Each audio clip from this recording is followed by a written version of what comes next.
for most people, court is a last resort, but what does it actually feel like when you walk into a family court for the first time?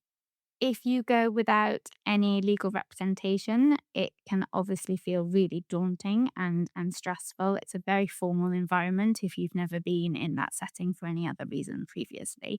And there are a lot of busy people there. So you aren't necessarily going to know what everyone's doing or they behaving in a very particular way. It's a very sort of alien space for most people. Welcome to the Divorce Podcast, where we explore relationships, divorce, separation, and parenting apart. This episode is part of our mini-series where we answer your questions, discuss current news and events, and share practical bite-sized tips. I'm your host, Kate Daly, a relationship counsellor, divorce specialist, and co-founder of Amicable, the online legal service for separating couples. This week, I'm delighted to be joined by Head of Legal Information at AdviceNow, Beth Kirkland, to unpack the practicalities of representing yourself in family court during a separation process, and why for most families it should be the last resort. Before we get started, a quick heads up. This episode includes references to domestic abuse and coercive control. If that's something you're living with or have experienced, please take care of yourself whilst listening. You'll find support organisations linked in the episode description. If you know somebody, a friend, a colleague, or a family member who would really benefit from this episode, click the share button now. Welcome, Beth. Thanks so much for having me, Kate. It's lovely to see you. Now, for anyone who doesn't know, tell us a little bit about Advice Now and how you work, what you do, and what you're designed to help with. Yes, of course.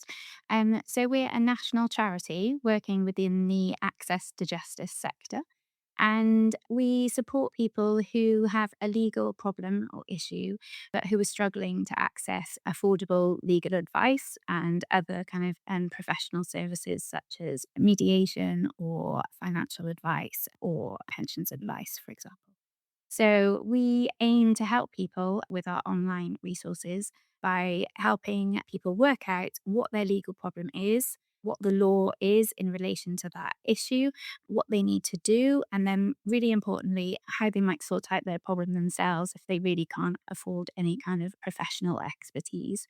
And also how to consider what professional expertise might be really important for them to try and reach. So try and prioritize what money they do have to spend on their legal problem, if any. And when you say legal problem, this could be any legal problem. And we're the divorce podcast and we're talking about family law, but it doesn't have to be limited to family law. So, across our service, we cover particularly key areas of the law that affect ordinary people, where legal aid has become sort of a diminishing area of support. So, we cover welfare benefits, housing, employment, small claims in the county court, and then family law. And I work within the family law department. So, focusing on the family side of things, it sounds like you're a resource and a signposting service. Is that right? So, you will help people sort of crystallize all the different bits of advice and guidance that's out there. You'll put it into everyday language and then you'll signpost people to free resource and help that can help them sort their legal problem if they can't afford to pay for it. Is that a fair enough summary? Yeah, that's a good summary. Yeah. So we have a whole range of different resources. So we have some very short, sort of pithy, find out where you stand right now if you're just thinking about divorce. And that can be obviously a really overwhelming position to be finding yourself in.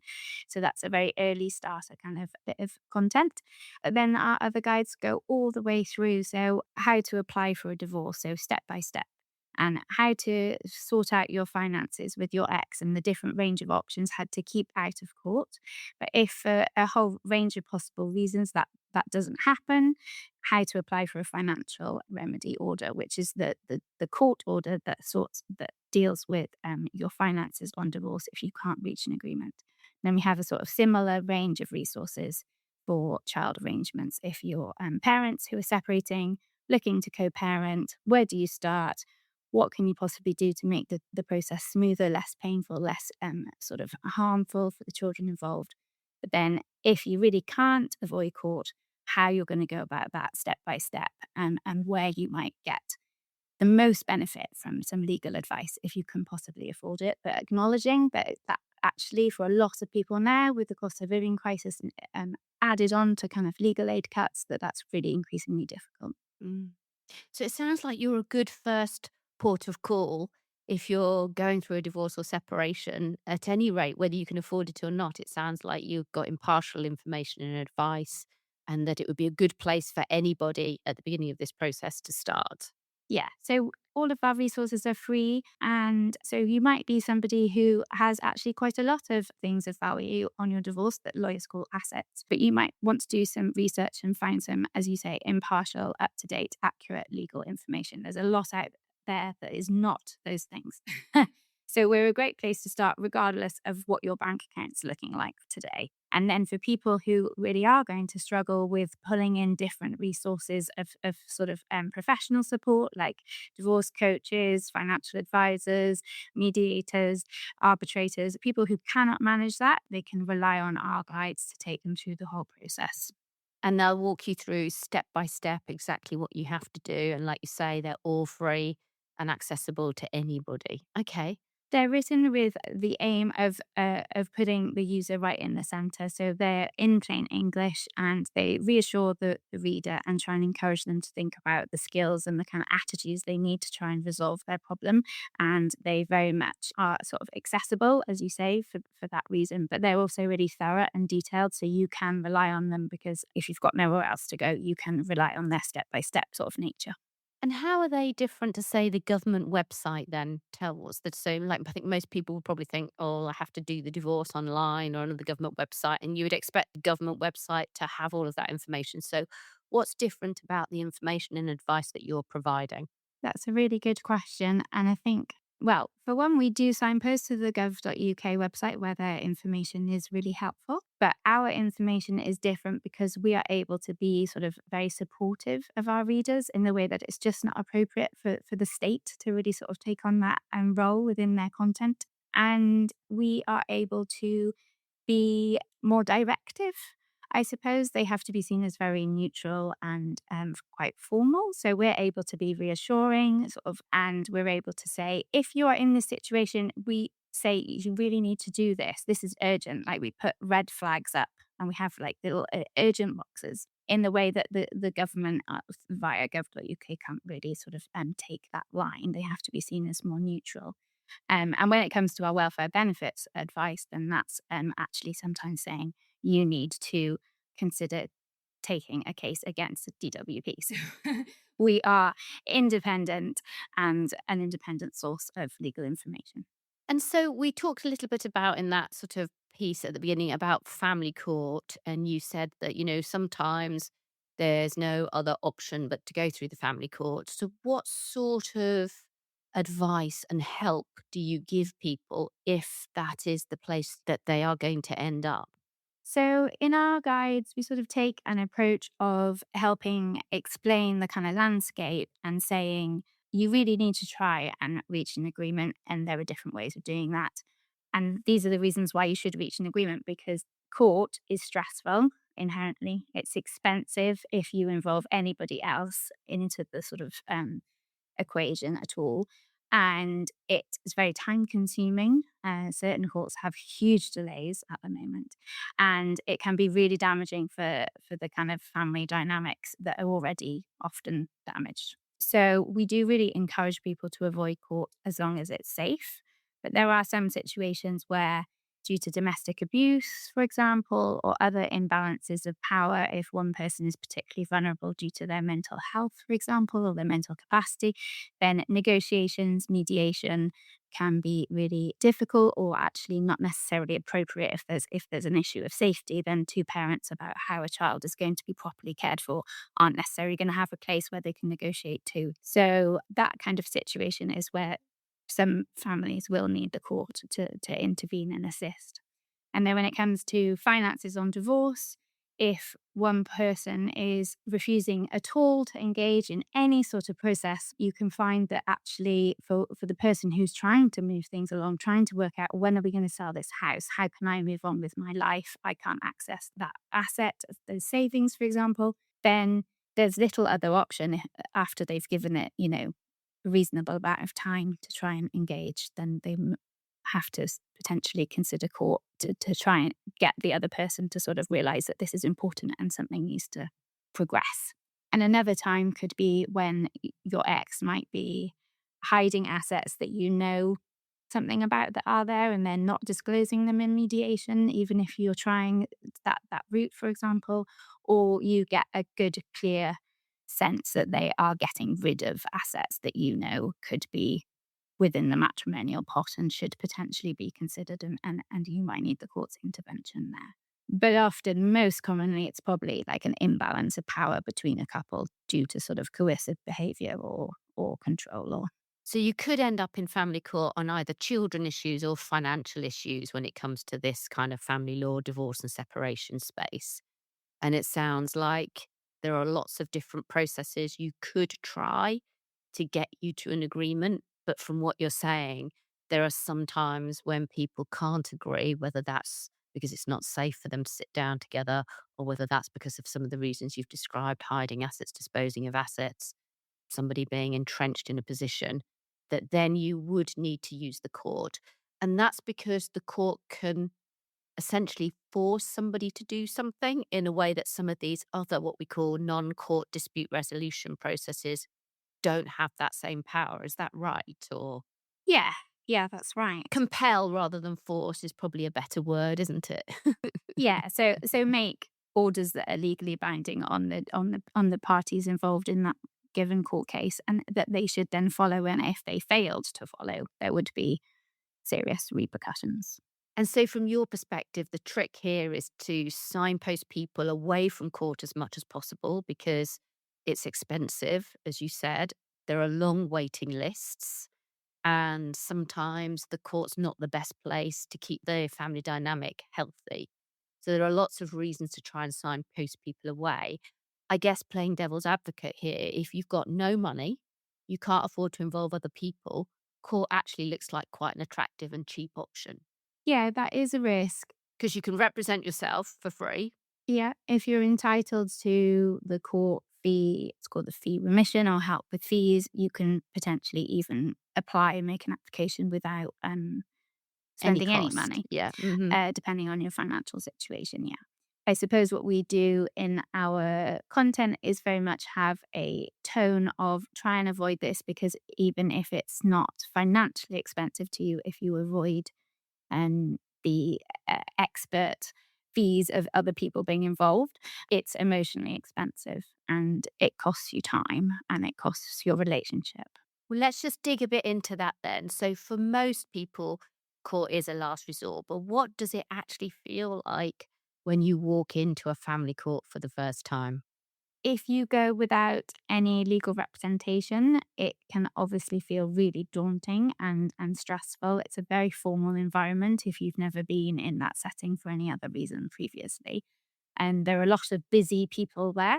So you aren't necessarily going to know what everyone's doing, or they behaving in a very particular way. It's a very sort of alien space for most people. We do have guidance on if you're going to court without a lawyer, one the other side, the other person in the case has a lawyer, and it's still really useful even if they don't either. And that's really kind of sets out all the kind of different people you might meet and what a Mackenzie friend is, and top tips for preparing to go to court and what to do on the day of court and all of those kind of things. So it's really comprehensive. That's a very popular guide. But in a nutshell, if you can prepare and think about what you want to say, where you're able to negotiate what your bottom line is, and if you can take someone to sort of sit and wait with you, and if you can be early, and if you can make sure you've cleared your diary for the day and you're not worrying about picking up children from school, then all of those practical things can make it go more smoothly. Yeah, because you think you've got a time and a hearing time, don't you, sometimes? And actually, that's just like 3 people have got the same time, haven't they? Sometimes they're just stacking people in and hoping somebody's not gonna turn up and a case isn't gonna get listed or whatever, but it feels like a very stressful day.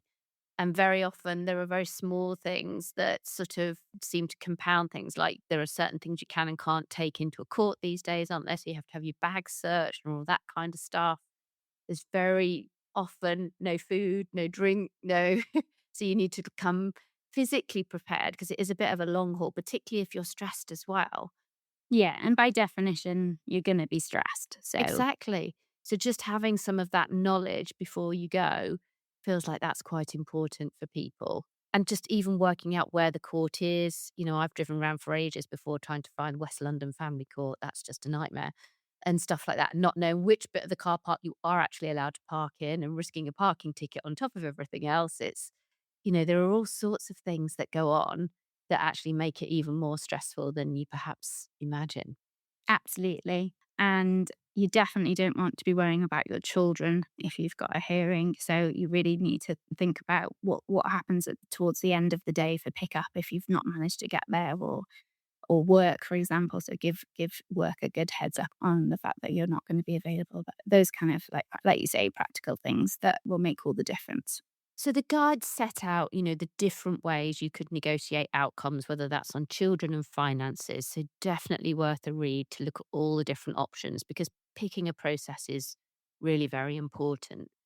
But then ultimately, if you do end up with no access because your ex won't agree to a different kind of process and you are without legal representation, just walk us through what happens if you are representing yourself in court.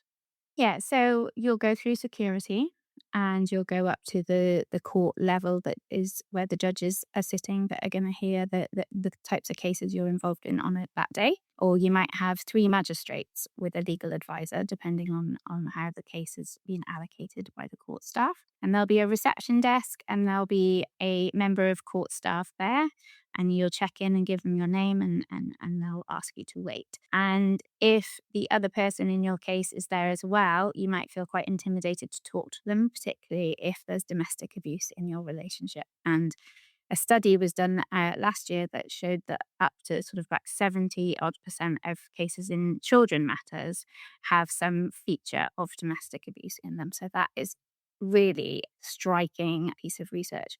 So you're not going to necessarily feel like you're able to negotiate with your ex, but actually what is expected by the court is they do expect you to try and what's called narrow down issues before you go into the courtroom. And if you're not able to do that, the judge will then actually sort of quite often take on that role. So he or she will sit there and try and do that with you both in the courtroom.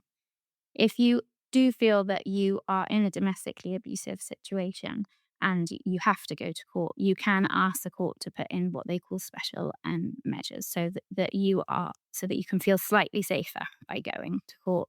So, for example, different waiting rooms, different entrances and exits, and a screen in the courtroom. So that's really important to find out about if that applies to you. Yeah, really important that people know about that kind of thing as well, isn't it? Because how would you know if this is the first time something like this has happened to you, the first time you're going? There's nowhere a helpline to ring, is there anymore? You can just ring up and find out what to expect. It really is important that the guides are there to help people preempt some of these issues. And sometimes you need to apply in advance for those special measures, don't you? Yes, they need you to ask about that in advance. Yeah. And I understand you've got a short film that you've made which covers some of these really practical worries about what to wear, how to address the judge, how to present your case. What are some of the questions that people ask most often? Yeah, so that film script was sort of based on the most frequently asked questions. So it sort of answers that question in itself. So what to wear and when to arrive, how to sort of behave, what level of kind of preparation to do, how to speak to the judge, whether you sit or stand. All of those kind of things are covered in the film, and it is very popular, and a lot of people watch it and find it really helpful. Oh, good. Well, in just a moment, Beth, I'm going to ask you to share one thing that you wish every separating couple knew before starting their divorce process. But just before I do that, if this episode has given you a bit of clarity or comfort or just a tip that's made things feel a little bit more manageable, then make sure to follow the Divorce Podcast on your favorite podcast app. Each week, we're here with expert advice and real support to help you through your separation one step at a time. Okay, then, Beth, what is your golden nugget of advice? You see all of the different processes, you have all of the guides, you know what it's like going to court. What would you like to say to people who are at the very beginning of the process? It's very hard to choose one thing. Or I'll let you have a couple if it's that hard, but go on, start with your top tip. I think it is really important to know that it takes time and effort, and you won't necessarily have the energy in an even, smooth way. It'll be up and down, but you will get there. And it's crucial to sort of get the support and guidance that you can, whatever means you have.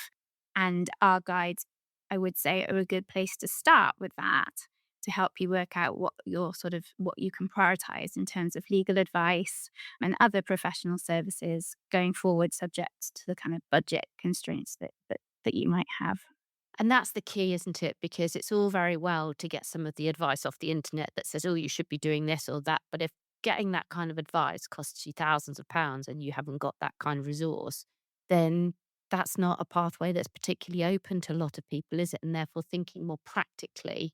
And I don't know about you, but sometimes that's what worries me. A lot of the reports we hear in the press are all dealing with people who are usually very rich and either famous or whatever. And some of that advice that we kind of hear and we think applies to us doesn't, because we don't have the access to that kind of remedy. And it feels like that getting the practical tips and keeping ourselves grounded in the advice that will work for us. That's the key thing. And that's the important thing. Otherwise, we could start chasing our tails and trying to go after solutions that would be disproportionate to follow. Do you get a sense of that from people? Yes, I think a lot of the people that use our website in a sort of start to finish kind of a way really don't have an alternative. Other people dip in and bounce off to other places. But yeah, the people who really need it just don't have another option. So it's really crucial to pull on the kind of guidance and support that you can in your particular case, because it is a demanding time, but there is an end to it for sure. Well, I like to end on an optimistic note and being able to see the wood for the trees and knowing that this will pass and you will come out the other end of it. That's such an important message because when you're at the beginning or in the middle of this, it can feel so overwhelming. So, do you go to Advice Now? Do you go and look at the guides? There is help out there. There are lots of podcast episodes as well with really practical tips and help and advice, all for free, that you can tap into. Beth, that's all we've got time for today. Where can people find out more information about you and Advice Now? If you just Google advice now, separation and divorce, then we'll come up. Brilliant. For separation and co parenting support, you can also visit amicable.co.uk, where you can explore our resources or book a free advice consultation. You can find me on Instagram and LinkedIn, and you can hear about new podcast episodes by subscribing for updates and visiting thedivorcepodcast.com, or you can find us on your favourite listening platform. We'd love to know how we can help further, so please share any questions on divorce, separation, or co parenting with us at hello@amicable.co.uk. You can also join our subscription platform, Amicable Space, where you'll find our community forum, a safe place to ask anything you like about divorce or separation. Members also get free access to our monthly Q&A webinars with Amicable's divorce specialists. And there, again, you can ask any questions in real time. The link to sign up is in the episode description, so I hope we'll see you there. Beth, thanks ever so much for joining us this afternoon. It's been great talking to you and finding out about the work of Advice Now. Thank you, everybody, for listening. Thank you, Kate.